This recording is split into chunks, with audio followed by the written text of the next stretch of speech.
ഹിമാചൽ പ്രദേശിൽ മേഘവിസ്ഫോടനം. കുളുവിലെ ലാഗ് താഴ്വാരയിൽ മേഘവിസ്ഫോടനത്തെ തുടർന്ന് മിന്നൽ പ്രളയമുണ്ടായി. നിരവധി കടകളും കൃഷിയിടങ്ങളും നശിച്ചു.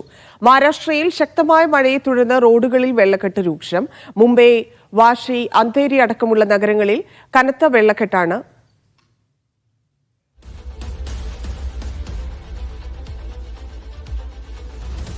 സജു തോമസ് ചേരുന്നു. സജു, വിവരങ്ങൾ.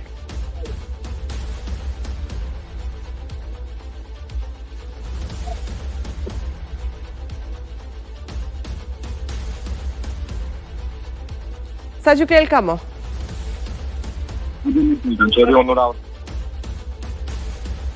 ശക്തമായ മഴ തുടരുകയാണ് പല സ്ഥലങ്ങളിലും. മുംബൈയിൽ വാഷി, അന്ധേരി നഗരങ്ങളിലെല്ലാം വലിയ വെള്ളക്കെട്ട് രൂപപ്പെട്ടിരിക്കുന്നു. മഹാരാഷ്ട്രയിൽ കനത്ത മഴയാണെന്നാണ് അറിയാൻ സാധിക്കുന്നത്. സജു തോമസ് ചേരുന്നുണ്ട്. സജു, വിവരങ്ങൾ.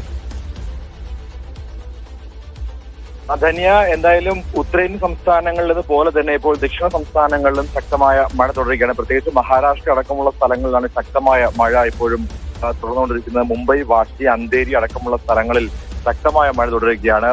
റോഡുകൾ പലയിടങ്ങളിലും വെള്ളക്കെട്ട് രൂക്ഷമായിരിക്കുകയാണ്. കഴിഞ്ഞ 3 ദിവസത്തിനിടെയാണ് ശക്തമായ മഴ വീണ്ടും ഇപ്പോഴും തുടർന്നുകൊണ്ടിരിക്കുന്നത്. അതിനിടെ ഹിമാചൽ പ്രദേശിലെ കുളുവിലെ ലാഗ് താഴ്വരയിൽ ഒരു മേഘവിസ്ഫോടനം ഉണ്ടായിരിക്കുകയാണ്. നിരവധി വീടുകൾ ഒലിച്ചു പോയെന്നുള്ള വാർത്തകൾ പുറത്തു വരുന്നു. ഇന്നലെ രാത്രി 1:30 കൂടിയാണ് മേഘവിസ്ഫോടനം ഉണ്ടായിരിക്കുന്നത്.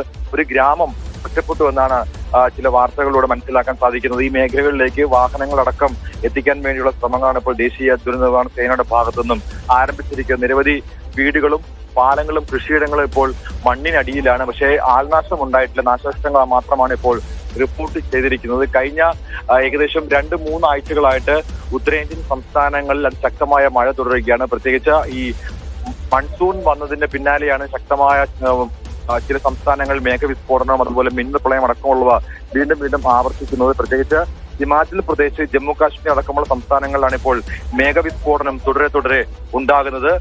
ഇതോടൊപ്പം തന്നെ ഈ മഹാരാഷ്ട്രയും അതോടൊപ്പം തന്നെ മധ്യപ്രദേശ് അടക്കമുള്ള ചില സംസ്ഥാനങ്ങളിലും ശക്തമായ മഴ ഇപ്പോഴും തുടരുകയാണ്. ശരി സജു.